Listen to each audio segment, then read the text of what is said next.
Hello students, welcome back to Statistics by Savita.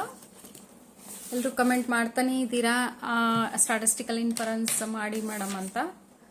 ಈಗ statistical inference ಏಕೆ ಅಂತಂದ್ರೆ ನಿಮಗೆ ಇಲ್ಲ ಸೆಕೆಂಡ್ ಯೂನಿಟ್ ಟೆಸ್ಟಿಗೆಲ್ಲ ಸ್ಟ್ಯಾಟಿಸ್ಟಿಕಲ್ ಇನ್ಫರೆನ್ಸ್ ಇರೋದ್ರಿಂದ ಅಲ್ಲಿ ಎಲ್ಲ ಡಿಸ್ಟಿಕಲ್ಲೂ ಸ್ಟ್ಯಾಟಿಸ್ಟಿಕಲ್ ಇನ್ಫರೆನ್ಸ್ ಇದೆ ಹೌದಾ. ಸ್ಟ್ಯಾಟಿಸ್ಟಿಕಲ್ ಇನ್ಫರೆನ್ಸ್ ಜೊತೆಗೆ ಬೆಂಗಳೂರು ಸೈಡ್ ಎಲ್ಲ ಸ್ಟ್ಯಾಟಿಸ್ಟಿಕಲ್ ಕ್ವಾಲಿಟಿ ಕಂಟ್ರೋಲ್ ಮತ್ತು ಆಪರೇಷನ್ ರಿಸರ್ಚ್ ಇದೆ. ಕೆಲವೊಂದು ಕಡೆ ಓನ್ಲಿ ಸ್ಟ್ಯಾಟಿಸ್ಟಿಕಲ್ ಇನ್ಫರೆನ್ಸ್ ಮತ್ತೆ ಸ್ಟ್ಯಾಟಿಸ್ಟಿಕಲ್ ಕ್ವಾಲಿಟಿ ಕಂಟ್ರೋಲ್ ಇದೆ. ಒಂದೊಂದು ಕಡೆ ಸ್ಟ್ಯಾಟಿಸ್ಟಿಕಲ್ ಇನ್ಫರೆನ್ಸ್ ಮತ್ತೆ ಅಪ್ ಟು ಒಂದು 3 ಚಾಪ್ಟರ್ ವರೆಗೂ, ಅಂದ್ರೆ ಆಪರೇಷನ್ ರಿಸರ್ಚ್ ಅಲ್ಲಿ 5 ಚಾಪ್ಟರ್ ಇರೋದ್ರಿಂದ ಒಂದು 3 ಚಾಪ್ಟರ್ ವರೆಗೂ ಒಂದು ಕೆಲವೊಂದು ಡಿಸ್ಟಿಕ್ ಅಲ್ಲಿ ಇದೆ. ನಾನು ಇವಾಗ ಸ್ಟಾರ್ಟ್ ಮಾಡ್ತಾ ಇರೋದು ನಿಮಗೆ main statistical inference. Statistical inference ಅಲ್ಲಿ ಒಂದ್ ಸ್ವಲ್ಪ 1 ಮಾರ್ಕ್ 2 ಮಾರ್ಕ್ಸ್ ತುಂಬಾನೇ ಕವರ್ ಆಗುತ್ತಲ್ಲಿ, ಮ್ಯಾಕ್ಸಿಮಮ್ ಕವರ್ ಆಗುತ್ತಲ್ಲಿ. ಅಂದ್ರೆ ಫೈನಲ್ ಎಕ್ಸಾಮ್ಗೂ ಕೂಡ ಫೈನಲ್ ಎಕ್ಸಾಮ್ ಈಗ ನೀವು ಸ್ಟ್ಯಾಟಿಸ್ಟಿಕಲ್ ಇನ್ಫರೆನ್ಸ್ ನ ಸೆಕೆಂಡ್ ಡ್ಯೂಟಿಗೆ ಪರ್ಫೆಕ್ಟ್ ಆಗಿ ಮಾಡ್ಕೊಂಡ್ಬಿಟ್ರೆ ನೀವು ಫೈನಲ್ ಎಕ್ಸಾಮ್ಗೂ ಪ್ರಿಪೇರ್ ಆದಂಗೆ ಅದನ್ನ. ಓಕೆ, ಈಗ 1 ಮಾರ್ಕ್ 2 ಮಾರ್ಕ್ಸ್ ನಿಮಗೆ ಫಸ್ಟ್ ಈಗ ಯೂನಿಟ್ 5th ಅಲ್ಲಿ 6th ಅಲ್ಲಿ ಎ ಹೌದಾ. ಇದರಲ್ಲಿ statistical inference full theory part ಇದೆ. ಈ ಥಿಯರಿ ಪಾರ್ಟ್ ಏನೇನು ಇಂಪಾರ್ಟೆಂಟ್ ಅಂತ ಆಮೇಲೆ ಡಿಸ್ಕಸ್ ಮಾಡ್ತೀನಿ. ನಾನು ಕ್ವಶನ್ ಬ್ಯಾಂಕ್ ಅನ್ನ ಈಗ PU ಬೋರ್ಡ್ನವರು ಕ್ವಶನ್ ಬ್ಯಾಂಕ್ ಅನ್ನ ಕಳಿಸಿದ್ದಾರೆ ಇಲ್ಲಿ, ಅದನ್ನ ನಾನು ಆಮೇಲೆ ನಿಮಗೆ ಡಿಸ್ಕಸ್ ಮಾಡ್ತೀನಿ. ಅದು 1 ಮಾರ್ಕ್ 2 ಮಾರ್ಕ್ಸ್ ಏನೇನು ಇಂಪಾರ್ಟೆಂಟ್ ಯಾವ್ದನ್ನ ಮಾಡಬೇಕು ಅಂತ ಹೇಳ್ಬಿಟ್ಟು. ಈಗ ಫಸ್ಟ್ ಅದ್ರದ್ದು ನಿಮಗೆ 5 ಮಾರ್ಕ್ಸ್ ಅನ್ನ ಕವರ್ ಮಾಡ್ತಾ ಇದ್ದೀನಿ. ಈಗ ಲಾಸ್ಟ್ ಸ್ಯಾಂಪಲ್ ಟೆಸ್ಟ್ ಅಲ್ಲಿ 5 ಮಾರ್ಕ್ಸ್ ಫುಲ್ ಕವರ್ ಆಗುತ್ತೆ ನಿಮಗೆ ಹೌದಾ. ಈಗ ಲಾಸ್ಟ್ ಸ್ಯಾಂಪಲ್ ಟೆಸ್ಟ್ ಅಲ್ಲಿ ಹೆಂಗ್ ಮಾಡೋದು, ಯಾವ್ಯಾವ್ದಿದೆ ಅಪ್ಲಿಕೇಶನ್ ಅದೆಲ್ಲ ಅಂತ ಹೇಳಿ ನಿಮ್ಗೆ ಏನು ಇವಾಗ ಗೊತ್ತಿಲ್ಲ ಅಂದ್ರೂ ಕೂಡ ಈಗ ನೀವು ಒಂದು ಐಡಿಯಾ ತಗೊಂಡ್ಬಿಡ್ಬೋದು. ಈಗ ಲಾಸ್ಟ್ ಸ್ಯಾಂಪಲ್ ಟೆಸ್ಟ್ ಅಲ್ಲಿ 4 ಅಪ್ಲಿಕೇಶನ್ ಇರೋದಲ್ಲಿ. ಓಕೆ, ಲಾರ್ಜ್ ಸ್ಯಾಂಪಲ್ ಅಂದ್ರೆ ಏನು ಫಸ್ಟ್ ಹೇಳ್ತೇನೆ ನೋಡಿ ಇಲ್ಲಿ. The tests based on large samples are called as a large sample test. Here tests are based on normal distribution because normal distribution is a minus infinity to plus infinity. It is large. Okay, you already studied in previous chapter. ಇದರಲ್ಲಿ ಯಾವುದು theoretical distribution ಅಲ್ಲಿ normal distribution ನ study ಮಾಡಿದಿರ. Because sampling distributions of a large samples n is greater than or equals to 30 approaches a normal distribution. Small n ಏನಿದೆ ಅಲ್ಲ, samples ಏನ್ collect ಮಾಡ್ತೀವಿ ಆ samples more than or equal to 30 ಇದ್ದಾಗ ಅದು last sample test ಆಗುತ್ತೆ. ಇದರಲ್ಲಿ 4 application ಇದೆ ಹೌದಾ. 4 ಅಪ್ಲಿಕೇಶನ್ ಯಾವ್ಯಾವುದು ಅಂತಂದ್ರೆ ಇಲ್ಲಿ ಕೊಟ್ಬಿಟ್ಟಿದ್ದಾರೆ. Test for a population mean, test for equality of means, test for population proportion and test for equality of proportion of 2 populations ಹೌದಾ. ಈಗ ಟೆಸ್ಟ್ ಫಾರ್ ಪಾಪ್ಯುಲೇಷನ್ ಮೀನ್ ನಾನು ನಿಮ್ಗೊಂದು ಐಡಿಯಾ ಕೊಡ್ತೀನಿ ನೋಡಿ ಹೆಂಗ್ ಮಾಡೋದು ಅಂತ ಹೇಳ್ಬಿಟ್ಟು.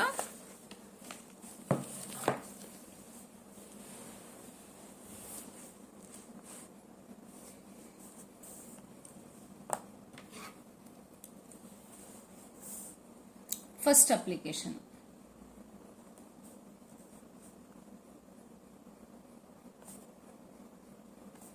Test for a population mean. Okay, ಈಗ 5 ಸ್ಟೆಪ್ಸ್ ಇದೆ ಇಲ್ಲಿ. 5 ಸ್ಟೆಪ್ಸ್ ಅನ್ನ ನೀವು ಅಲ್ಲಿ ರೆಫರ್ ಮಾಡಿಬಿಟ್ರೆ ಸಾಕು, ನಿಮ್ಗೆ ಅಲ್ಲಿ 5 ಮಾರ್ಕ್ಸ್ ಸಿಗುತ್ತಲ್ಲಿ. ಏನೇನ್ ಸ್ಟೆಪ್ಸ್ ರೆಫರ್ ಮಾಡ್ತೀರಾ ಫಸ್ಟ್ ನಿಮ್ಗೊಂದು ಇದನ್ನ ತೋರಿಸ್ಬಿಡ್ತೀನಿ ನಾನು, ಅದರದ್ದು ಎಕ್ಸ್ಪ್ಲನೇಷನ್, ಆಮೇಲೆ ನಾವು ಎಕ್ಸಾಂಪಲ್ಸ್ ಅನ್ನ ಸ್ಟಾರ್ಟ್ ಮಾಡೋಣ. ಈಗ ಫಸ್ಟ್ ಸ್ಟೆಪ್ ಬಂದ್ಬಿಟ್ಟು ನಿಮ್ಗೆ ನಲ್ ಹೈಪೋಥೆಸಿಸ್ ಅಂತಂದ್ರೆ H0 ಹೌದಾ. H0 ಈಗ ಇದರಲ್ಲಿ ಯಾವುದು ಫಸ್ಟ್ ಥಿಯರಿ ಪಾರ್ಟ್ ಅಲ್ಲಿ ಅದನ್ನ ವಾಟ್ ಈಸ್ ನಲ್ hypothesis, what is alternative hypothesis ಅಂತ ಸ್ಟಡಿ ಮಾಡ್ತೀವಿ ನಾವು ಇಲ್ಲಿ. ಓಕೆ, ಹೈಪೋಥೆಸಿಸ್ ಇಲ್ಲಿ 2 ಹೈಪೋಥೆಸಿಸ್ ಅನ್ನ ಕನ್ಸಿಡರ್ ಮಾಡ್ತೀವಿ ಇಲ್ಲಿ. ನಲ್ hypothesis is H0 and always it is a true. Mu is equals to mu naught. What is mu? Mu is a parameter ಅಲ್ಲಿ. ಓಕೆ, ಒಂದು ಪಾಪ್ಯುಲೇಷನ್ ಮೀನ್ ಅದು ಪಾಪ್ಯುಲೇಷನ್ ಮೀನ್ ಏನ್ ತಗೊಳ್ತೀವ, mu is equals to mu naught. The population mean is equal to mu naught ಅಂತ. Okay, then ಈಗ step 2 ಅಲ್ಲಿ alternative hypothesis, ಇನ್ನೊಂದು hypothesis ಅನ್ನ ಅಲ್ಲಿ ಕನ್ಸಿಡರ್ ಮಾಡ್ತೀವಿ. ಇನ್ನೊಂದು ಹೈಪೋಥೆಸಿಸ್ ಏನ್ ಹೈಪೋಥೆಸಿಸ್ ಅಂದ್ರೆ mu is not equal to mu naught. ಇದು ಎಚ್ ನಾಟ್ ಏನಿರುತ್ತೆ, always it is equal. And H1 ಏನಿರುತ್ತೆ, ನಾಟ್ ಈಕ್ವಲ್ ಟು ಇರ್ಬೋದು. ಇನ್ನೊಂದು mu is more than mu not ಇರ್ಬೋದು, mu is less than mu not ಇರ್ಬೋದು. Okay, these two are considering as a one tail test. Okay, one tail test, and this one is a two tail test.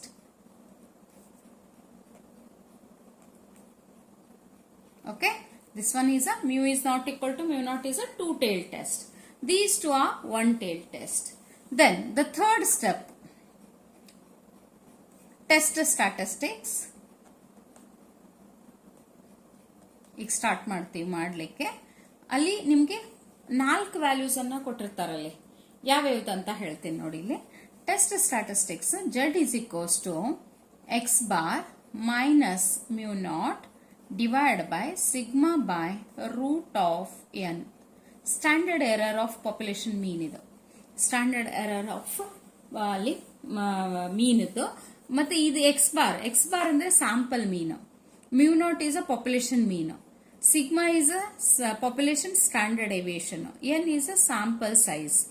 Okay, ಇದು 4 ವ್ಯಾಲ್ಯೂನು example ಕೊಟ್ಟಿರ್ತಾರೆ. ಆ example ಅನ್ನ ನೀವು ಇಲ್ಲಿ solve ಮಾಡ್ತೀರಾ. Okay, ಇದನ್ನ 4 example ಹಾಕ್ಬಿಟ್ಟು ಒಂದು ನಿಮ್ಗೆ ವ್ಯಾಲ್ಯೂ ಬರುತ್ತೆ ಅಲ್ಲಿ. ಓಕೆ, ನೆಕ್ಸ್ಟ್ ಈಗ ಫೋರ್ತ್ ಸ್ಟೆಪ್ ಬಂದ್ಬಿಟ್ಟು ನಿಮ್ಗೆ ಇಲ್ಲಿ ಕ್ರಿಟಿಕಲ್ ವ್ಯಾಲ್ಯೂಸ್ ತಗೋತೀವಿ. First level of significance alpha ತಗೊಳ್ತೀವಿ. ಇಲ್ಲಿ level of significance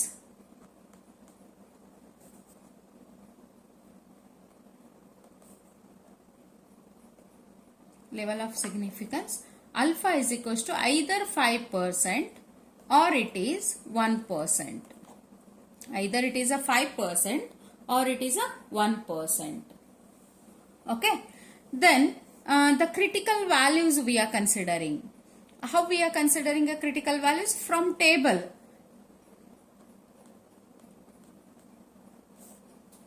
From a last sample test values. Critical values from table we have to take it, that is denoted as a K. Table ಎಲ್ಲಿ ಸಿಗುತ್ತಪ್ಪ ಅಂತಂದ್ರೆ table ಇಲ್ಲಿ ಇದೆ, table of a critical values. Alpha is equals to either 5% or 1%. Two tail test ಇದ್ದಾಗ 2 value consider ಆಗುತ್ತೆ. Okay, -1.96 to +1.96 and 1% ಇದ್ದಾಗ -2.58 to +2.58. But one tail test ಇದ್ದಾಗ ಇಲ್ಲಿ left tail ಮತ್ತೆ ರೈಟ್ ಟೇಲು. ಲೆಫ್ಟ್ ಟೇಲ್ ಇದ್ದಾಗ negative ತಗೊಳ್ತೀರಾ, right tail ಇದ್ದಾಗ positive ತಗೋತೀವಿ. -1.65 ಅಂಡ್ +1.65. ಇಲ್ಲಿ -2.33 ಅಂಡ್ +2.33. ಇದು ನಿಮಗೆ ಸ್ಟಾಟಿಸ್ಟಿಕಲ್ ಟೇಬಲ್ ಅಲ್ಲಿ ಲಾಸ್ಟ್ ಸ್ಯಾಂಪಲ್ ಟೆಸ್ಟ್ ಟೇಬಲ್ ಅಲ್ಲಿ ಸಿಗುತ್ತಿದೆ. ಬಟ್ ಇದನ್ನ ಮಾಡ್ತಾ ಮಾಡ್ತಾ ನಿಮಗೆ ಅದು ವ್ಯಾಲ್ಯೂಸ್ ಎಲ್ಲ ಬಾಹೆಟ್ ಆಗಿ ಹೋಗ್ಬಿಡುತ್ತೆ, ನೀವು ಅಲ್ಲಿ ಹಾಕ್ಬಿಡ್ತೀರಾ. ಓಕೆ, ಈಗ ನೋಡಿ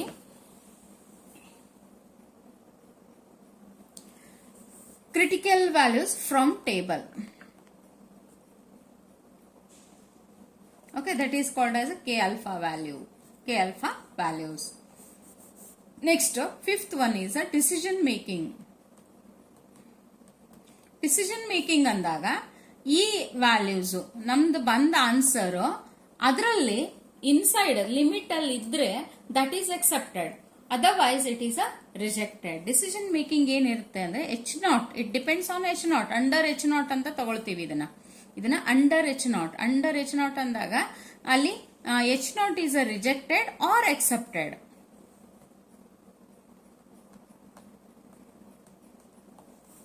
or H0 is rejected.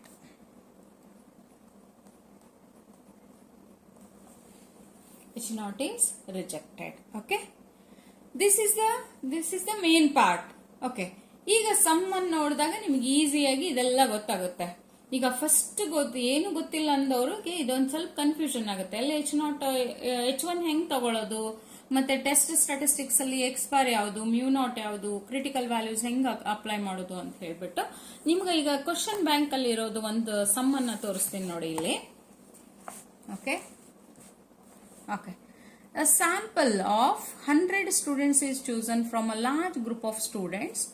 The average height of these students is 162 centimeter and standard deviation is 8 centimeter.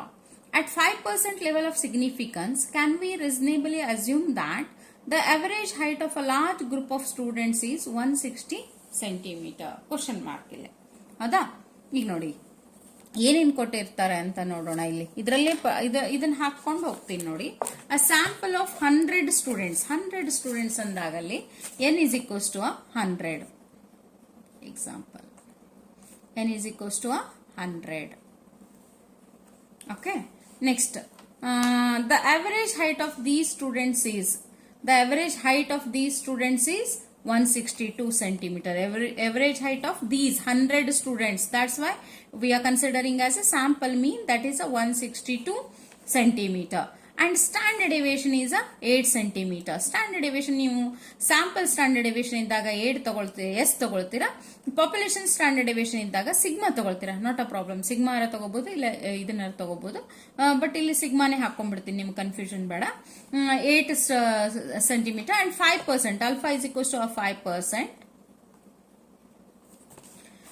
Alpha is at 5% level of significance, can we reasonably assume that the average height of a large group of students is 160 centimeter? Then mu naught is equals to 160 centimeter. Okay. This mu naught they are giving either in first sentence or in a last sentence. Okay. ಅಂದ್ರೆ ಇಲ್ಲಿ ಏನಾಗುತ್ತೆ ಅಂದ್ರೆ ಇಲ್ಲಿ 100 ಜೊತೆಗೆ ಎನ್ನದ್ದು x bar ಬರ್ತಲ್ಲ. Okay. Standard deviation ಇಲ್ಲಿ alpha values ಅನ್ನ clear ಆಗಿ ಕೊಟ್ಬಿಟ್ಟಿದ್ದಾರೆ ಅವರು. ಇದು mu naught 160 centimeter. That is also average height of large group of students is 160 centimeter. The question mark. Okay. Then what you are taking? The answer, the solution part of this, the h naught of mu is equals to mu naught. Mu is equals to mu naught ಅಂತ ತಗೊಂಡಿದ್ದೀರಾ. ಇಲ್ಲಿ mu is equals to ನಾನು ಏನ್ ಮಾಡ್ತೀನಿ ಇಲ್ಲಿ 160 centimeters. 160 centimeters. The large group of students, the average height of a large group of students is 160 centimeter. This is h naught. Okay. Then h1 what we are considering? ಅಥವಾ ನೀವು ಒಂದೇ common ಆಗಿ ತಗೊಳ್ಳೋದಾದ್ರೆ ಎಲ್ಲ ಸಮ್ಸ್ಗೂ the population mean is 160 centimeter. The population mean is not equal to 1 centimeter.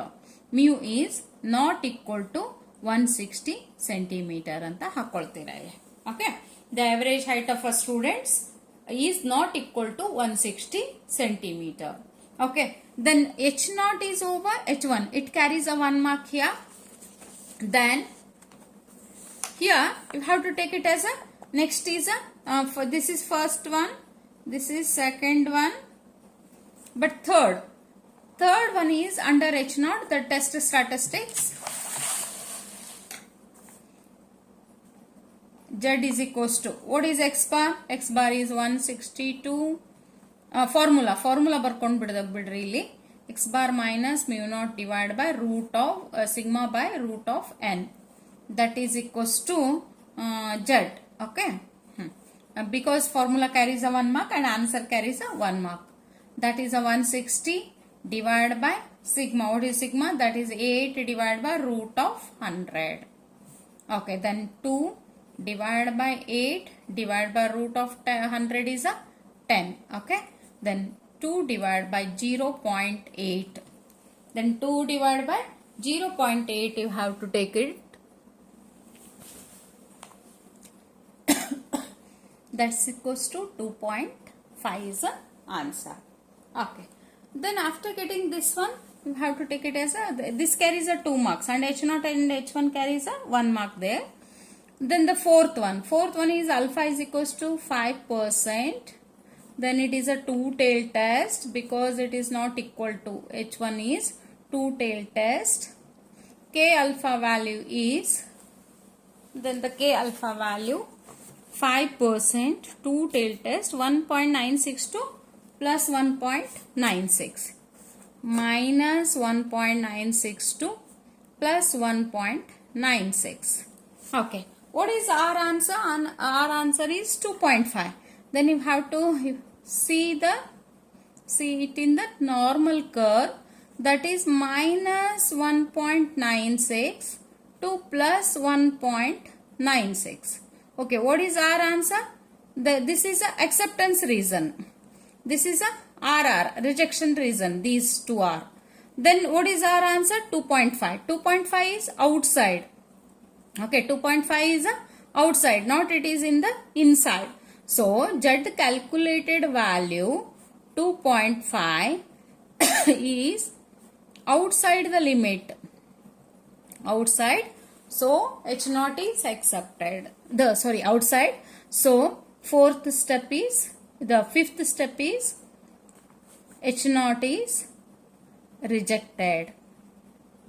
H0 is rejected. Okay. Then H0 is rejected means what is our conclusion? Then what we considered? The H0 is rejected. When it is rejected, then you have to accept the another one. Another assumption means the hypothesis. Another hypothesis is the average height of a large group of students is not equal to 160 centimeter. Is not equal to 160 centimeter. ಇಲ್ಲಿ ಒಂದು ನೀವು example ಅನ್ನ ನೋಡಿದಾಗ ಅಯ್ಯೋ ಇದೆ same okay this is only a question okay ನೋಡಿ 2.5 is our answer minus 1.96 to plus 1.96 H0 is rejected. We cannot reasonably assume that the average height of a large group of students is 160 centimeter. Okay ಇದು ನಿಮ್ದು question ಆಯ್ತಾ. First H0 H1 ಬರೀತೀರಾ, ಆಮೇಲೆ test statistics alpha ಮತ್ತೆ ಲಾಸ್ಟ್ಗೆ conclusion part. Okay, ಈಗ ನಿಮಗೆ sentence ಹೆಂಗ್ ಅಂದ್ರೆ ಒಂದು is not equal to 160 centimetre ಅಂತ ಬರೆದ್ರು ಸಾಕು. ನೀವು ಅಲ್ಲಿ ಕ್ವಶನ್ ಅನ್ನ ನೀವು ಇಲ್ಲಿ ಅರ್ಥ ಮಾಡ್ಕೊಂಡ್ಬಿಟ್ಟು ಇದನ್ನ ಕನ್ಕ್ಲೂಷನ್ ಮತ್ತೆ H0 ಅಂಡ್ H1 ಅನ್ನ ಬರಿಬೇಕಾಗತ್ತಲ್ಲ. Okay, this is a first application. ಇದು test for a population mean. ಅಲ್ಲಿ 4 ವ್ಯಾಲ್ಯೂಸ್ ಕೊಡ್ತಾರೆ, ಎಕ್ಸ್ ಬಾರು, ಮ್ಯೂ0, ಸಿಗ್ಮಾ ಮತ್ತೆ ರೂಟ್ ಎನ್. ಇದು 4 ವ್ಯಾಲ್ಯೂಸ್ ಇತ್ತಂದ್ರೆ ಈ ರೀತಿ ನೀವು ಕ್ಯಾಲ್ಕುಲೇಷನ್ ಮಾಡಬೇಕಲ್ಲಿ. ಇಲ್ಲಿ ಇನ್ನೊಂದು ಎಕ್ಸಾಂಪಲ್ ನಾನು ನಿಮ್ಗೆ ತೋರಿಸ್ತೀನಿ ನೋಡಿ. ಓಕೆ, ಇದನ್ನೇ ಎಲ್ಲ ಎಕ್ಸಾಂಪಲ್ ನ ಕ್ವಶನ್ ಬ್ಯಾಂಕ್ ಅಲ್ಲಿ ಹಾಕಿದ್ದಾರೆ. ಇಲ್ಲಿ ಕ್ವಶನ್ ಬ್ಯಾಂಕ್ ಅಲ್ಲಿ ಹಾಕಿ ಕೊಟ್ಟಿದ್ದಾರೆ. ಇಲ್ಲಿ ಅದೇ ತೋರಿಸ್ತೀನಿ ನೋಡಿ. A random sample of 400 tins of vanaspati. Okay, 400 tins of vanaspati has a mean weight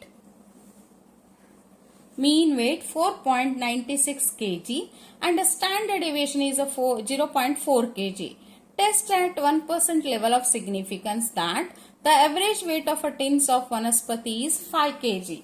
Then how to calculate? ಈಗ random sample of 400 tins of vanaspati ಅಂತ ಕೊಟ್ಬಿಟ್ಟಾರ ಅವರು. Sample of 400. ಓಕೆ, ಅದರದ್ದು 400 ಅಂದ್ರೆ n is equals to 400 sample. 4.96 X bar. Standard deviation sigma is equals to 0.4.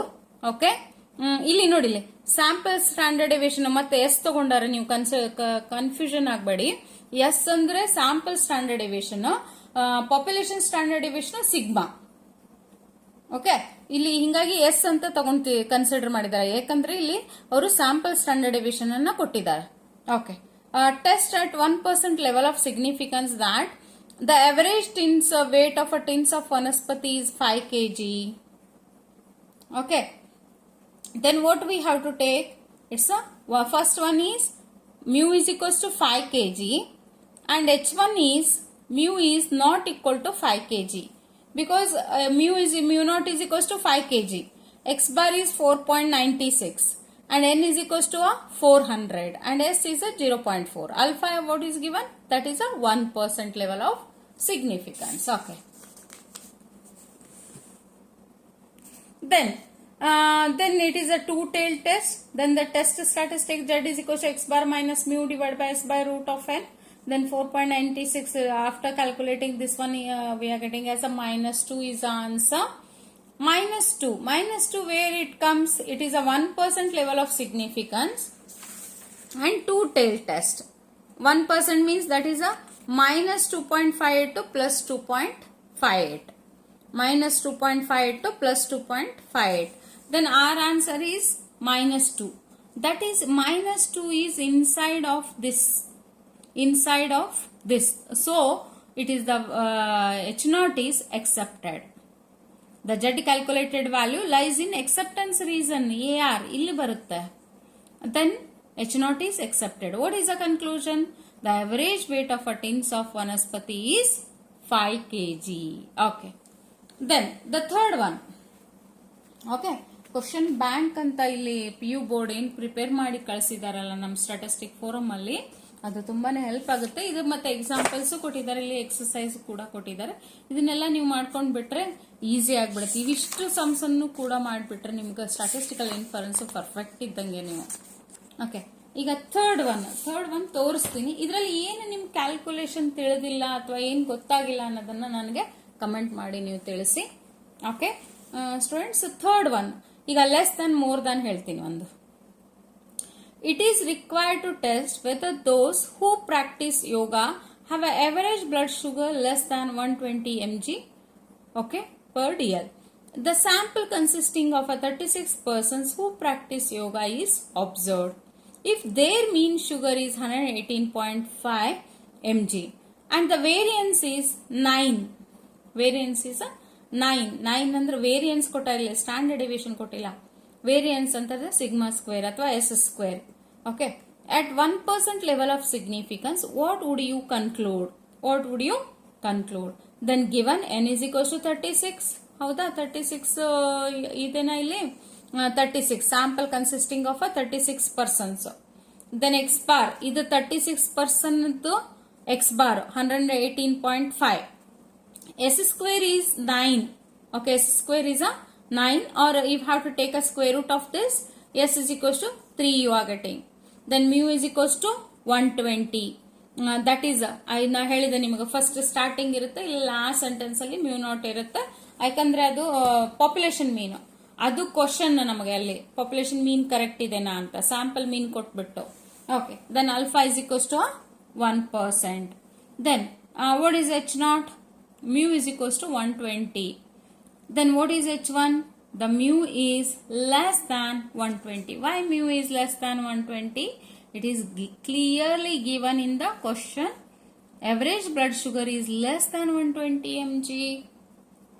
Then if any of the question is having less than or more than, then you have to take it H1 is according to the question. Okay, here just you observe it is less than, then you have to take it as a less than. Mu is less than 120 mg. Then the test statistics says Z is equals to x bar minus mu divided by S by root of n. Then you are substituting all the values in first H0 and H1. But ಇದನ್ನ ನೀವು important ಇಲ್ಲಿ sentence ಬರೆದ್ರೆ marks ಬರುತ್ತಾ ಅಂತಂದು ಸೆಂಟೆನ್ಸ್ಗೆ ದೊಡ್ಡ tension ಮಾಡ್ಕೊಂಡ್ ಬಿಡ್ತಾರೆ ನನ್ನಲ್ಲಿ ಕಾಮರ್ಸ್ ಸ್ಟೂಡೆಂಟ್ಸ್. ಈಗ ಟೆನ್ಷನ್ ಮಾಡ್ಕೋಬೇಡಿ, ಇದು ಇಂಪಾರ್ಟೆಂಟ್ ನಿಮ್ಗೆ. Mu is equals to 120, mu is less than 120 ಇದನ್ನ ಬರೀರಿ. Important is this one. Okay, then you have to substitute the values what is given in the question. Then first you are writing as a given data. According to given data, just you substitute it in the formula. Then after this, at a 1%, the Z calculated value we are getting as a -3. Then LOS at 1% level of significance, alpha is equals to 1%. Then what is the critical value? It is less than -2.33. Less than left one tail test, left tail, that is -2.33. -2.33. This is above is that is accepted area. This is a rejection area. Then RR -3 is this side. ಅಂದ್ರೆ ಇದಕ್ಕಿಂತ ದೊಡ್ಡದಲ್ಲ, ಇದು ಅಂದ್ರೆ ಇದಕ್ಕಿಂತ ಸಣ್ಣದು, ಈ ಕಡೆ ಹೋಗ್ಬಿಡುತ್ತೆ ಮತ್ತೆ. Then -3 is RR rejection region. The Z calculated value lies in a rejection region. Then H0 is a rejected. Okay, this I think you got it all of you. And this is also average weekly sales of a chocolate bars in a candy stores where 150 bars.